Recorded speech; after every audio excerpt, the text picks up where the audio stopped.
Definido o número de profissionais que vão trabalhar pelo programa Mais Médicos no Maranhão. Incêndio atingiu o shopping Colonial no centro da cidade. Um curto-circuito pode ter sido a causa. No Turu, 2 apartamentos também pegaram fogo nesta manhã. Técnicos do IBGE recebem treinamento para utilizar a tecnologia nas pesquisas para o Programa Nacional de Saúde. Veja aí.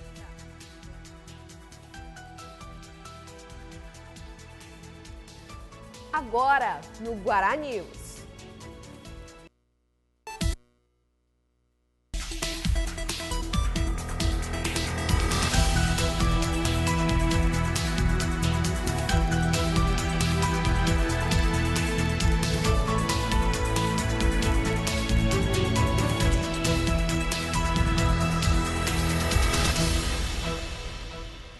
Olá, boa tarde.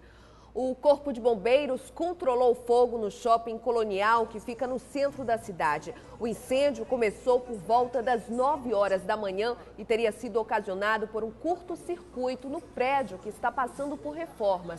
As chamas não atingiram outras lojas e ninguém ficou ferido. E hoje pela manhã o fogo também atingiu 2 apartamentos no residencial Passo do Lumiar, no bairro do Turu. Este é o corredor onde fica o apartamento que pegou fogo. Por medida de segurança, devido ao forte cheiro de fumaça, o Corpo de Bombeiros interditou o local e não permitiu nossa entrada. Segundo o relato de alguns moradores, o incêndio começou por volta das 7h30 da manhã e teria sido provocado por uma vela de 7 dias. Mas boa parte de todos esses estragos aqui poderiam ter sido evitados se esse hidrante aqui funcionasse. Um morador relatou para a gente que há 2 anos ele não está funcionando. O extintor também, que seria para usar na hora do incêndio, também não funcionou. E aí o fogo se alastrou por todo esse corredor aqui e prejudicou moradores que moram lá no fundo. O fornecimento de energia foi cortado e ficou um rastro de água e pedaços do forro pelo chão após a ação do Corpo de Bombeiros. Dentro do apartamento, os danos saíram na perícia. Quando for feita a perícia, os danos serão listados. Foi totalmente destruído o apartamento? Não foi totalmente destruído o apartamento. No prédio são 32 apartamentos, 8 por andar. Pelo lado de fora, pode-se ver rachaduras na janela provocada pelo fogo. Este morador mora no 4º andar, o mesmo corredor onde teve início o incêndio. Quando o bombeiro chegou, aí o pessoal ajudaram lá, teve uns rapazes que ajudaram, mas só tirar bujão de gás, o fogo já estava quase controlado. A proprietária do apartamento se mudou há pouco tempo para o prédio. Muito abalada, ela não quis gravar entrevista. O mutirão, que vai contar com quase todas as comarcas do estado, vai fazer até o dia 12 do próximo mês uma análise de processos que ainda aguardam julgamento. O objetivo é reduzir o número de presos provisórios no Maranhão e esse número representa cerca de 5.000 detentos. Segundo dados do Tribunal de Justiça, 52% da população carcerária aguarda julgamento. No estado, são cerca de 5.000 presos e muitos cumprem pena há mais de 2.000 dias. Então, é um esforço concentrado de todos os juízes do estado do Maranhão para poder examinar as situações em que os presos provisórios, por exemplo, no caso dos juízes das varas criminais, onde o processo ainda corre, examinar se cada um desses presos estão em condições de ser mantido na prisão ou se podem ter o benefício da liberdade. As atividades vão envolver 168 juízes criminais das 213 comarcas, além de promotores de justiça, defensores públicos e advogados. A meta é reduzir em mais de 10% o número de presos sem condenação definitiva, que atualmente são cerca de 3.000 detentos. Nós chegamos aqui nos primeiros mutirões a beneficiar com liberdade até quase 40% da população carcerária, para você ver o quanto que a situação era dramática, né? E agora não, a previsão nossa é que talvez não atinja o universo de 10%. No mutirão, além de levantar o percentual de presos provisórios, vão ser inspecionadas as delegacias, unidades prisionais e o Hospital Nina Rodrigues, onde alguns detentos cumprem medidas de segurança. Para examinar a situação daquelas pessoas que cometeram delitos, mas que não puderam ser condenadas porque eram consideradas doentes mentais. E aí a gente tem que fazer, as vistorias nas casas de saúde onde elas estão internadas. A polícia apresentou Antônio de Jesus Costa Ferreira, assassino confesso do pedreiro Francisco João de Souza, de 32 anos, que teve o corpo esquartejado e colocado dentro de uma mala. A polícia conseguiu chegar ao assassino depois da observação das câmeras de videomonitoramento. Antônio de Jesus estava em liberdade condicional depois de cumprir pena de 9 anos. E foi preso o assassino confesso de Jackson Oliveira Vale, morto no último domingo.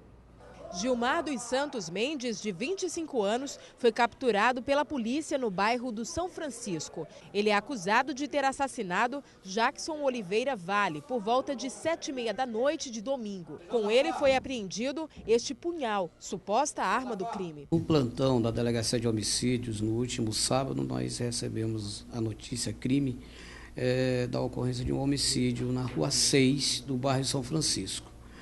A equipe de plantão deslocou-se até o local do crime e lá, através de investigações preliminares, nós tomamos conhecimento que um indivíduo chamado Gilmar, com as características deste cidadão que foi preso, era o autor do crime. Segundo a polícia, Gilmar confessou o crime e a motivação teria sido algo banal. Um tapa que a vítima deu no rosto do homicida, que já possui passagem pela polícia por roubo e assassinato. Um motivo fútil, né? Eles discutiram, certamente por questão de drogas, e a vítima bateu na cara do Gilmar. O Gilmar estava armado provavelmente com esse punhal e esfaqueou a vítima, que foi socorrida, levada para o Socorro 1, mas não resistiu ao grave ferimento e veio a óbito. A Secretaria de Segurança Pública entrou com recurso no Superior Tribunal de Justiça e no Tribunal de Justiça do Maranhão para reverter 265 liminares concedidas a pessoas que conseguiram se matricular na próxima fase do concurso para a Polícia Civil e Militar por decisão judicial. O início do curso de formação dos policiais classificados no último concurso deveria ter começado ontem, mas a Academia de Polícia não possui capacidade para comportar os candidatos classificados e mais aqueles que conseguiram o direito de fazer o curso na Justiça. A seguir, definido o número de profissionais que vão trabalhar pelo programa Mais Médicos no Maranhão.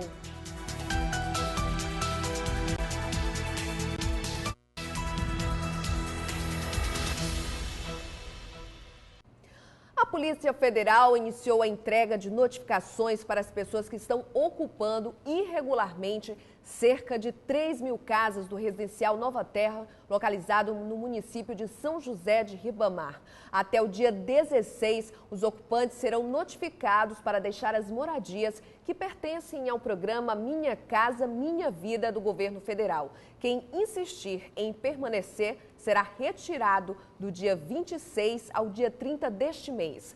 A Caixa Econômica Federal pretende entregar as unidades aos beneficiados pelo programa logo após a reintegração. E foi definido o número de médicos que serão encaminhados para as cidades que estão no programa Mais Médicos do governo federal. O prazo para a confirmação dos profissionais nos municípios terminou ontem. As reservas indígenas do Maranhão receberão 4 médicos. No estado, em 16 áreas indígenas, não existia assistência em saúde. A cidade de Paço do Lumiar, região metropolitana de São Luís, possui o 3º melhor índice de desenvolvimento humano do Maranhão, segundo dados do censo do IBGE de 2010. Mas apesar dos índices, o município também tem carência de médicos e a população reclama da situação. Em alguns hospitais a gente tem que dormir, em outros não precisa mais, em alguns a gente precisa dormir para poder conseguir uma vaga. Falta médico? Falta médico e atendimento. Atendimento principalmente, está faltando muito. Atualmente, 17 médicos atuam no programa Saúde da Família no município. A Secretaria de Saúde solicitou mais 7 médicos pelo programa Mais Médico do governo federal, que prevê a contratação desses profissionais para atender melhor a população. O profissional vai ter um contrato com o Ministério da Saúde de 36 meses para atuação no município. Então, a gente vai ter a garantia de que a gente vai receber esse profissional e de que durante 3 anos eu vou ter aquela população sendo atendida, o médico vai estar na unidade trabalhando as 40 horas por semana, que é o que preconiza as portarias do Ministério da Saúde. Alguns municípios do Maranhão foram contemplados com o programa do governo federal.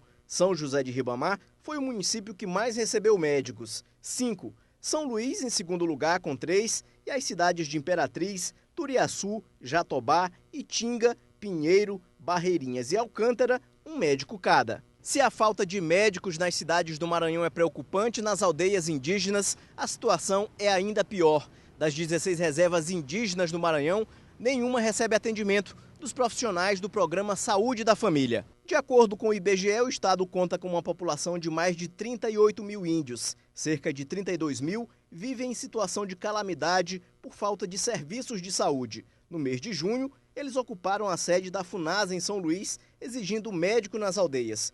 O programa Mais Médico disponibilizou 4 profissionais para trabalhar no estado, mas o número é insuficiente para atender a demanda das aldeias do Maranhão. A gente espera que o programa venha a disponibilizar mais médicos, acho que para a população em geral, sobretudo comunidades rurais, quilombolas, indígenas, né?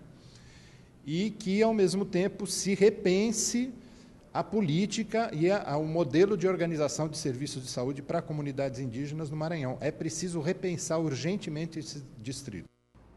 O maior hospital de urgência e emergência de São Luís, o Socorrão 1, tem nova direção. O médico Érico Cantanhede assume a vaga que foi ocupada pelo médico Iglesio Moisés. Foram 8 meses na diretoria do Hospital Djalma Marques e várias polêmicas envolvendo o médico Iglesio Moisés. A primeira delas quando assumiu a gestão do hospital e fez campanha em uma rede social pedindo para que a população doasse alimentos para o Socorrão 1. Suspensão no atendimento por falta de estrutura para receber pacientes do interior, superlotação e a presença constante da promotoria especializada em saúde da capital. Na tarde da última sexta-feira, Iglesio Moisés foi exonerado. Ele falou sobre o assunto durante uma coletiva à imprensa. Só que houve uma quebra de confiança pessoal, tanto da nossa parte com a prefeitura, quanto da prefeitura para a nossa parte. Então, isso aí inviabilizou uma continuidade num bom relacionamento, quando não tem confiança entre parceiros, realmente tem necessidade realmente de suspender a relação, né? Na verdade, principalmente o que mais motivou foi a insatisfação com a incapacidade da secretaria de abastecer o hospital, de adotar as medidas que realmente resolvesse a superlotação dos hospitais. Isso aí criou um clima realmente de desgaste que, na verdade, em um momento tem que encerrar. É hora de novas pessoas tentarem e a gente recebe isso aí com muita tranquilidade.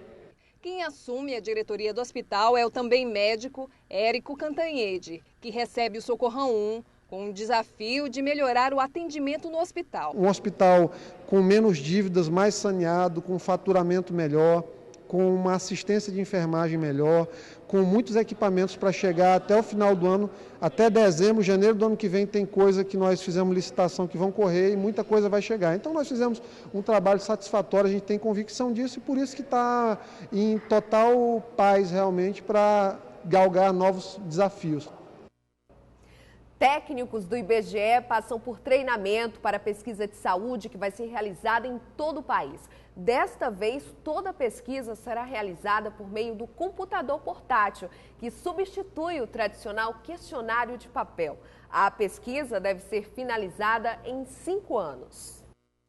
Durante o treinamento, são repassadas as instruções sobre como manusear o PDA, uma espécie de computador portátil que substitui o questionário de papel e que serve para armazenar as informações colhidas pelos entrevistadores da pesquisa do IBGE. É muito importante, porque mais do que o manuseio, que não é muito complicado para os entrevistadores, é a hora de fixação dos conceitos.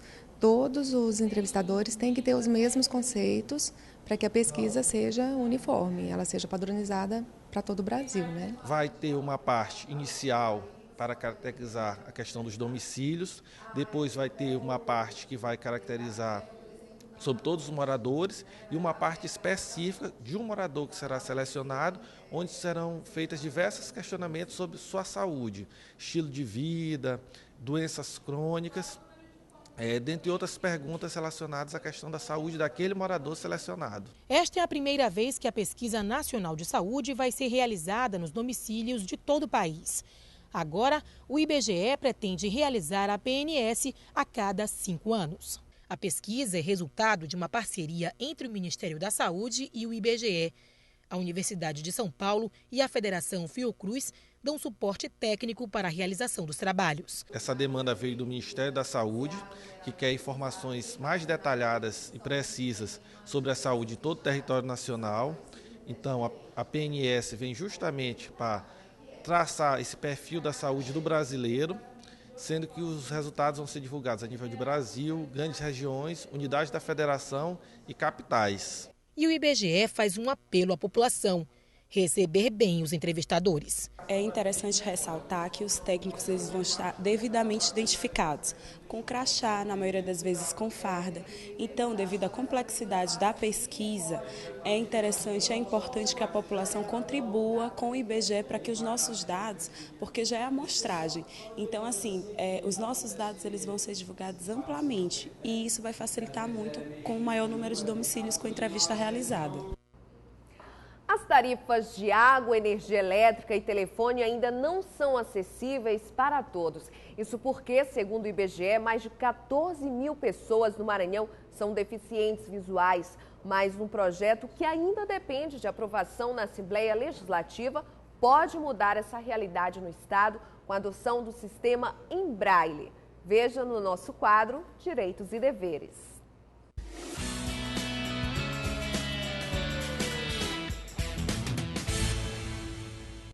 Na folha em branco, as mãos percorrem caminhos do conhecimento, buscam informações. A leitura em braille dá independência e, de certa forma, é com as mãos que o deficiente visual enxerga. Mas no dia a dia, estas possibilidades estão restritas. Imagine a hora de pagar uma conta, seja de água, energia ou do celular. Isso torna o cego ainda mais dependente. E esse transtorno na hora de ler uma conta de energia, de água? O Rocha aqui passa por isso, né, Rocha? Como é que você identifica os valores, a data de vencimento? Olha, não tem como a gente identificar valores e nem data de vencimento. Naturalmente, tem que pedir uma pessoa para ler a conta para a gente. Hoje é grande o número de deficientes que aprendem o braille. O Maranhão possui 1.641.404 pessoas com alguma deficiência.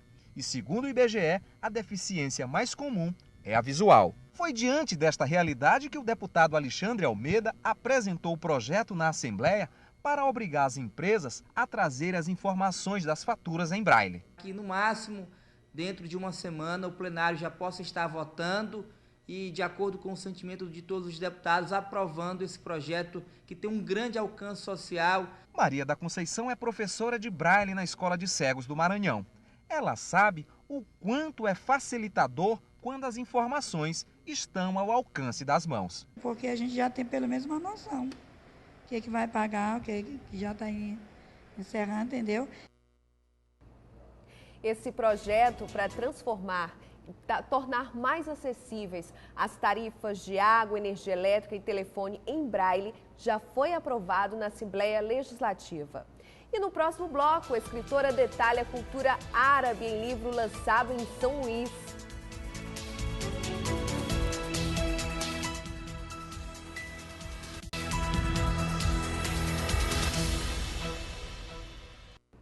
A jornalista Beatriz Bício usou toda a experiência como correspondente internacional e reuniu em um livro lançado ontem a vivência do mundo árabe. O amor pela civilização árabe começou quando a doutora em História pela Universidade Federal do Rio de Janeiro, Beatriz Bício, trabalhava como jornalista correspondente no Oriente Médio. A experiência virou tese de doutorado e a tese, um livro. A primeira questão que eu diria é que me trouxe, e eu espero poder transmitir aos leitores, é que o islamismo, a religião muçulmana, ela deu origem, na verdade, a uma grande civilização, a uma grande cultura. Eu não tinha a ideia de estudar a religião islâmica, nunca quis me interessar profundamente em religiões, mas sim em culturas. O Mundo Falava Árabe está em sua 3ª edição e traz histórias interessantes sobre a civilização islâmica. Aristóteles, por exemplo, ele vai ser traduzido e comentado e analisado, estudado pelos árabes, e vai ser através das traduções dos árabes que a Europa, na Idade Média, no que nós chamamos de Idade Média na Europa, vai entrar em contato com o pensamento, com a filosofia grega, que vai provocar na Europa uma reflexão profunda, mudanças inclusive na teologia cristã. Santo Tomás de Aquino aí como um dos que mais incorporou o pensamento aristotélico e vai dar depois origem até à própria Renascença na Europa. Em São Luís, o lançamento do livro aconteceu no Palácio Cristo Rei e foi mais uma iniciativa do Instituto Jackson Lago. Nós fizemos o lançamento do Instituto, eu acho que uma vitória, tem 2 anos da morte do Jackson, com 1 ano nós lançamos o Instituto e o primeiro diálogo foi com o professor Marco Antônio Villa, que esteve aqui na cidade, que falou sobre as oligarquias, que foi uma coisa importante, né? E depois veio um dirigente do MST, que é o Stedley, João Pedro Stedley, que fez a 2ª edição. E agora a Beatriz veio lançar o livro dela, nós estamos muito felizes, que é um lançamento que ela já está fazendo internacionalmente. Ela já está vindo de Belém, entendeu? Já lançou em São Paulo, em Lisboa, em várias embaixadas e tudo. Nós estamos muito felizes de ter essa oportunidade de conversar sobre o mundo árabe.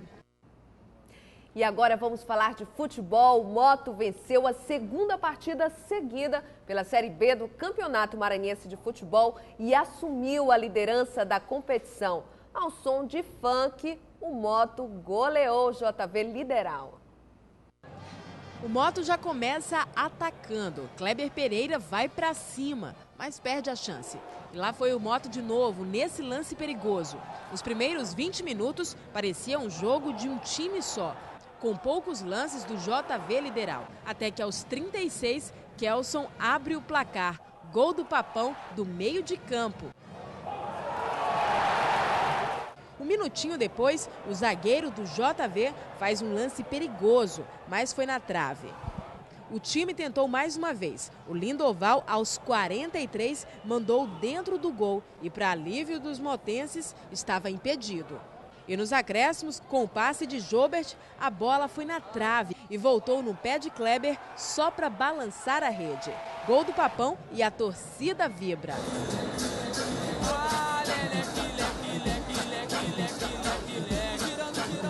Por falar em torcida, para uma segunda-feira, um número bom compareceu ao Castelão. 3.258 torcedores. Entre eles, o trio de motenses apaixonados. JV Lideral não entrou em campo, não. Ficou com medo do Moto. Seu Jaime até arriscou mais 3 gols para o segundo tempo. Ainda faltam mais 3 ainda. Mais 3 vai dar 5. Não exagera, seu Jaime. 5 não, mas 3 tá bom, né?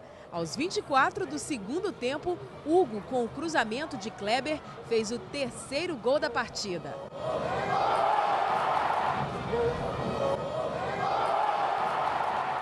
Aos 40 minutos veio mais uma chance para o Moto, mas que foi desperdiçada. Fim de jogo, Moto 3 e JV Lideral 0. São mais 5 jogos dificílimos, então a gente tem que trabalhar muito para fazer o Moto voltar à primeira divisão. Acho que o mais importante é que a gente consiga a vitória.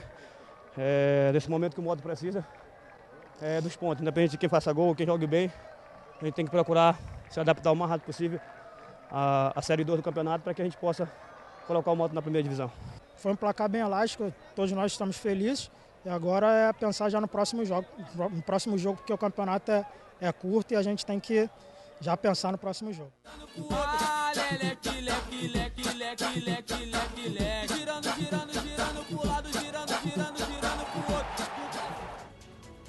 Outras notícias você confere no nosso site tvguará.com, assim como todas as reportagens do Guará News. Uma ótima tarde para você.